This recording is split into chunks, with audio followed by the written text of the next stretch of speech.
우리 오늘 말씀 보겠습니다. 오늘은 4주년이라서 감사를 나누고 싶었어요. 전 확신해요. 여러분 삶이 무엇을 하든지 이삭이 가는 곳마다 우물샘이 터졌거든요. 우물 팠는데 대적이 와서 야 여기 내 거야 하면은 싸우지 않아요. 그럼 너 해. 딴 데 가서 우물을 파요. 그럼 또 우물이 터져요. 근데 또 뺏어요. 그럼 너 해. 했는데 이삭이 가는 곳만 우물샘이 터지는 거예요. 여러분에게 그 축복이 있기를 저는 확신으로 예수 그리스도로 축복합니다.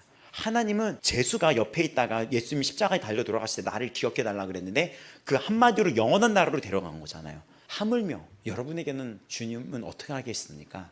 기억하시는 하나님인 거예요. 그 마음으로 오늘 예배를 시작하겠습니다. 느헤미야 11장 1절에서 2절 말씀입니다.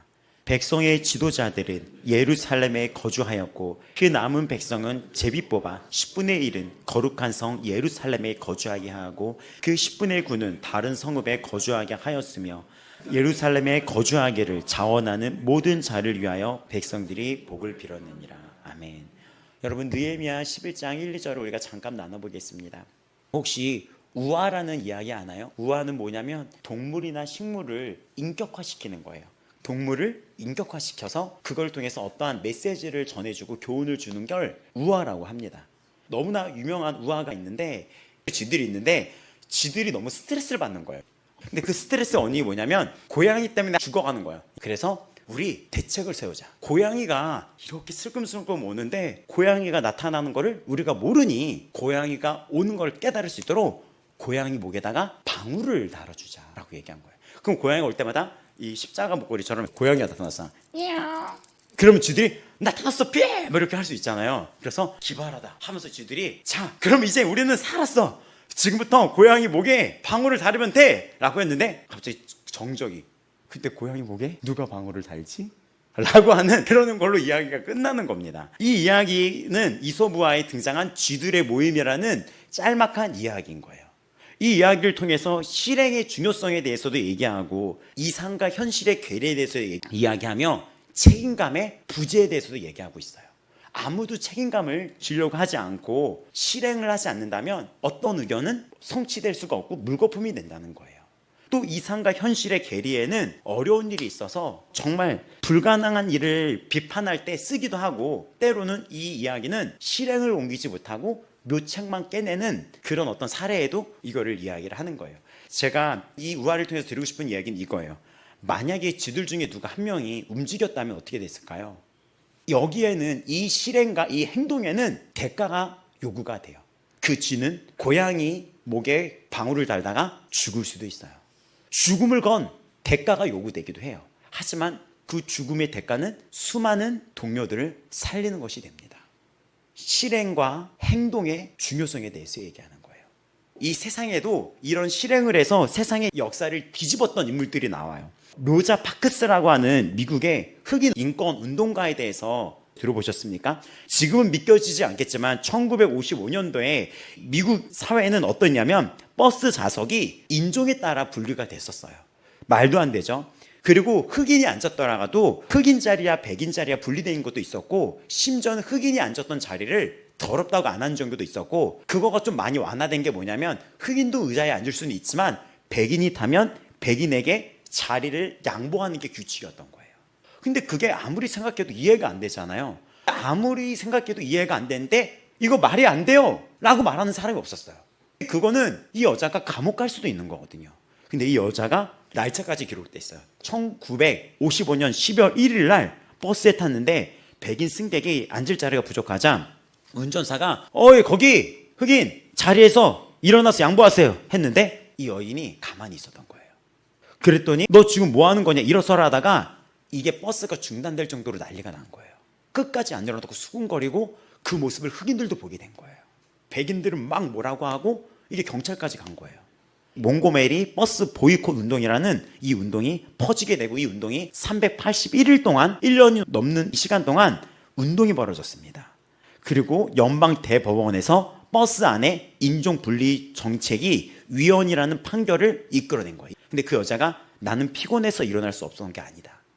자기는 감옥 가더라도 굴복할 수 없어서 일어서지 않았다 라고 이야기를 했어요. 이것이 미국 인권의 역사를 바꾸게 되었습니다. 이런 일들이 세상에 굉장히 많아요. 아니란 걸 알고 맞다는 걸 알지만 그걸 내가 실행에 옮기기까지는 굉장한 결단과 용기가 필요해요.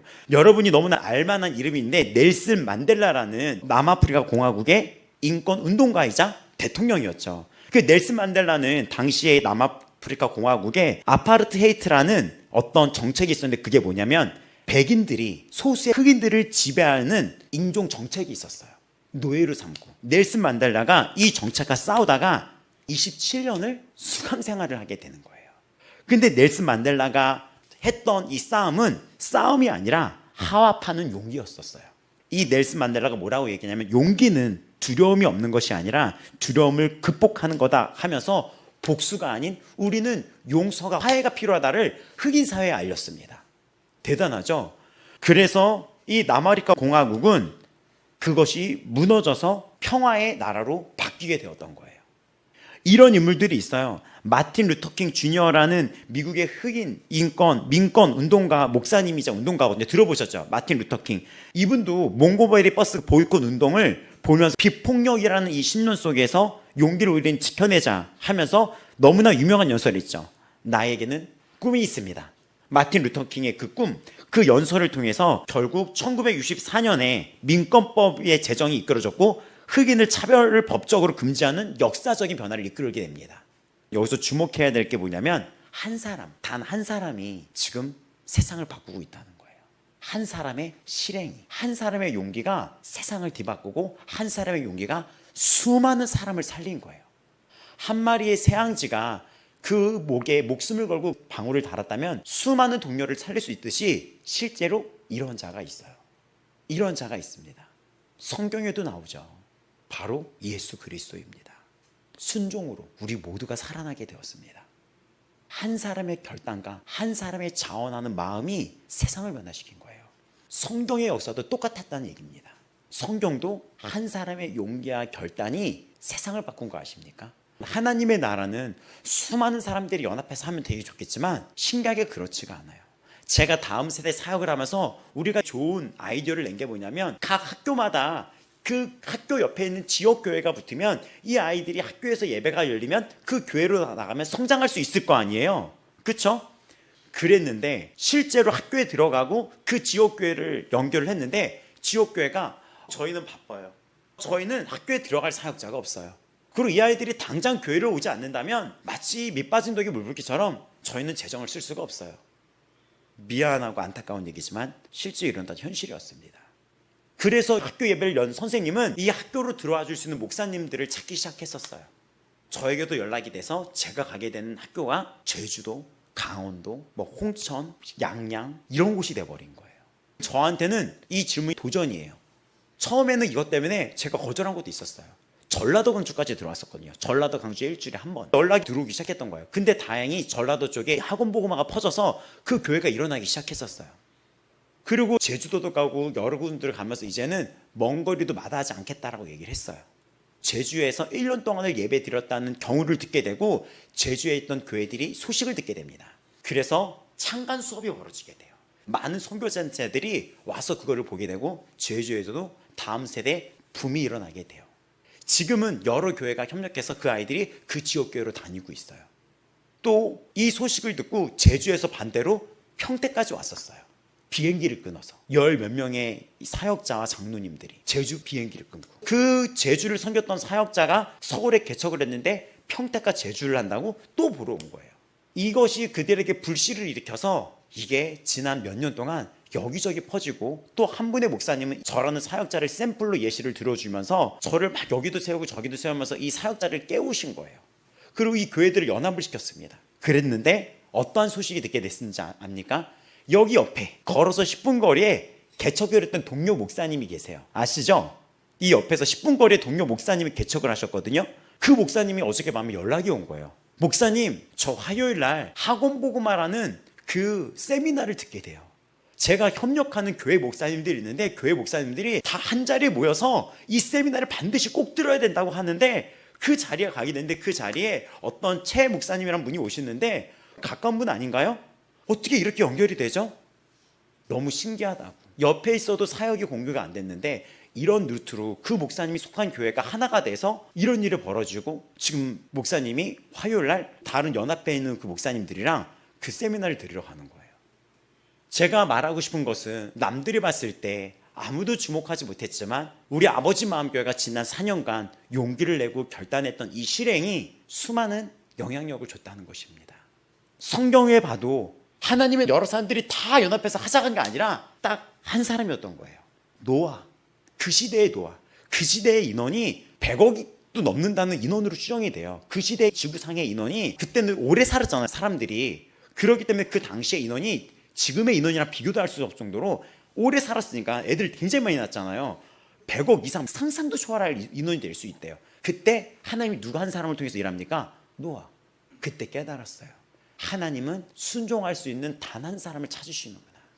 실행에 옮길 수 있는 그 용기 있는 자가 세상의 역사를 변화시키듯이 하나님의 나라도 당신의 용기와 결단과 순종이 가정을 살리고 교회를 살리고 교회의 순종이 주위 교회에 영향력을 주고 그 교회들의 영향력이 대한민국을 변화시킵니다.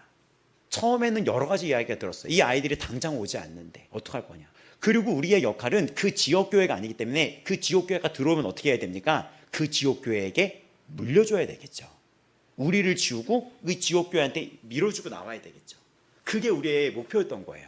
우리는 이름도 남기지 말고 복음만 남기자. 그런 역사 속에서 불씨가 되었다는 것을 여러분에게 나눠드립니다.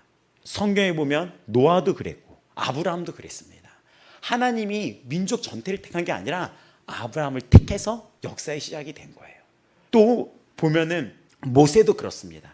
당시에 200만 명이나 되는 그 사람들을 구출하기 위해서 모세라는 한 명한테 말씀을 줘서 이끌어내게 만들어요.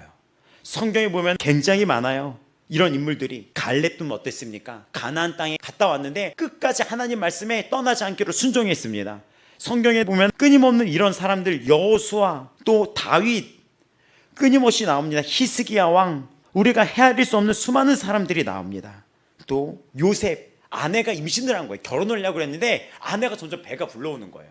근데 이 요셉이 의로운 사람이었어요. 이거를 공론화해서 소문 퍼뜨리지 않고 조용히 이 아내에게서 떠나고자 했는데 하나님이 알려주신 거예요. 그 아내를 삼으라고. 그 말에 요셉이 순종을 하게 됩니다. 그래서 하나님의 나라의 역사가 마리아를 아내로 맞이해서 역사가 이루어지게 되는 거예요. 이런 성경의 역사가 있는데 최종적으로 자신의 원대를 하지 않고 하나님의 뜻대로 구했던 예수님은 인류 전체를 살리게 되었습니다. 그래서 순종과 자원하는 마음이 이렇게 중요한 거예요. 에베소서를 보고 순종하라고 제가 말씀을 드리잖아요. 근데 이거 참 힘들거든요. 지금 내 상황에는 그냥 이게 쉽지가 않아요.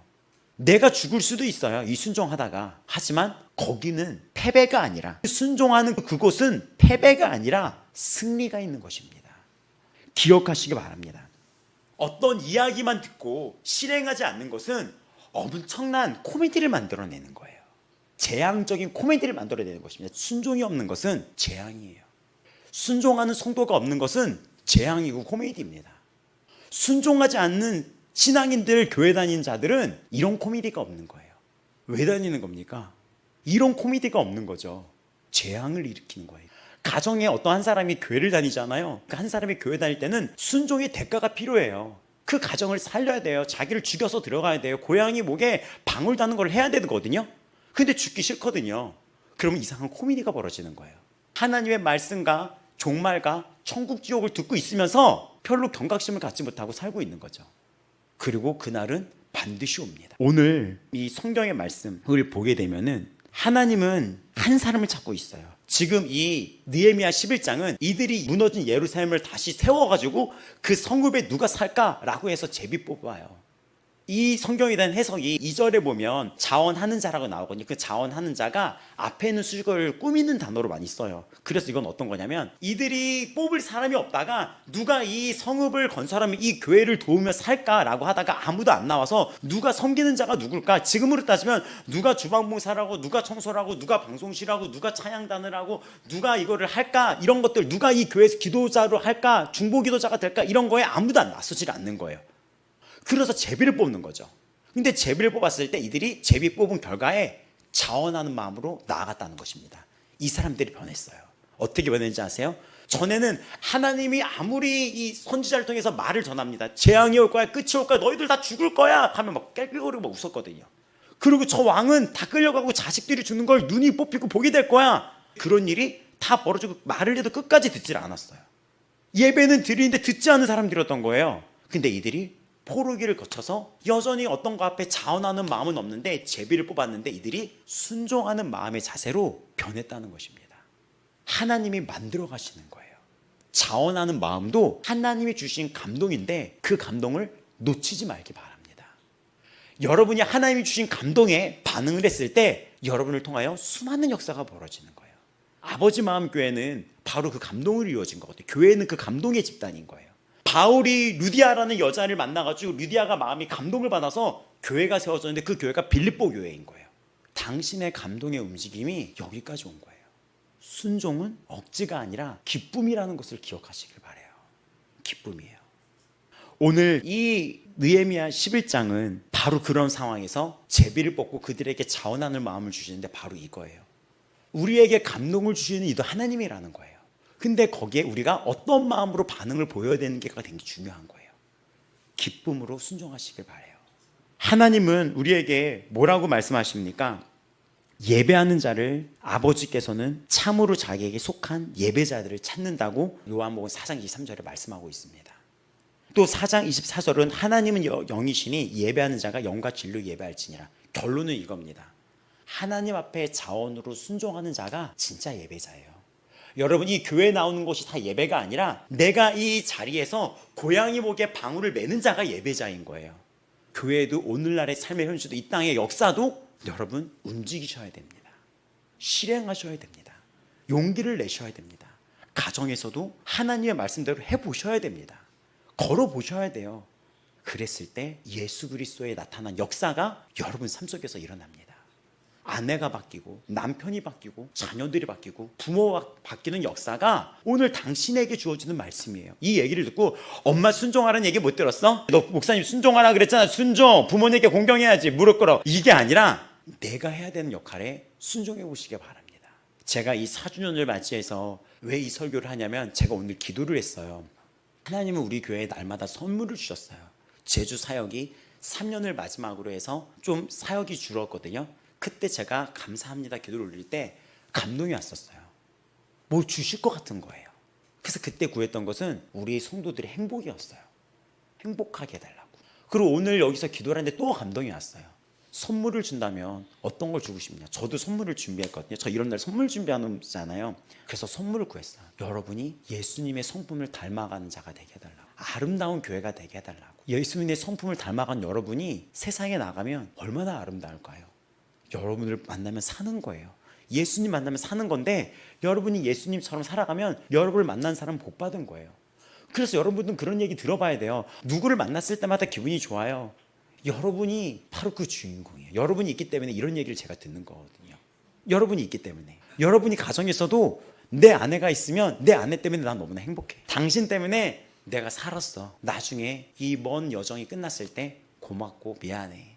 내 옆에서 버텨줘서 고마워. 내가 미안했어. 마지막 여정길에는 사람들이 꼭 그러더라고요. 그렇게 될 줄 믿어요. 자녀들도 엄마 고마워. 말 안 되는 거 미안해. 한 사람의 순종이 이러한 역사가 일어납니다. 이제 결론을 맺는다면 순종은 하나님 나라를 세워나가는 하나님 나라의 통로입니다. 그리고 순종이야말로 예배하는 자입니다. 실천으로 옮기는 거예요. 여러분 가끔 어떤 교회 가면은 교회 안 가려는 사람들이 있었어요. 왜 그런 줄 알아요? 좋은 얘기를 들어서 갈 줄 알았는데 교회 오면은 자꾸 가르치는 사람이 많다는 거예요. 그리고 자꾸 혼내고 심지어는 저주를 얘기할 때도 있다는 거예요. 교회가 코미디판이 벌어질 수가 있는 거죠. 그래서 제가 구한 거는 그런 교회를 거쳐서 여기까지 왔잖아요. 하나님이 감동을 주신 거예요. 너 교회 축복 선물을 4주년에 뭐 갖고 싶냐? 행복해달라고 했거든요. 하나님 우리 성도들 정말 행복해 주세요. 정말 눈물로 기도를 했어요. 여러분이 좀 행복하고 웃기를 바라고 힘든 일이 왜 없겠습니까?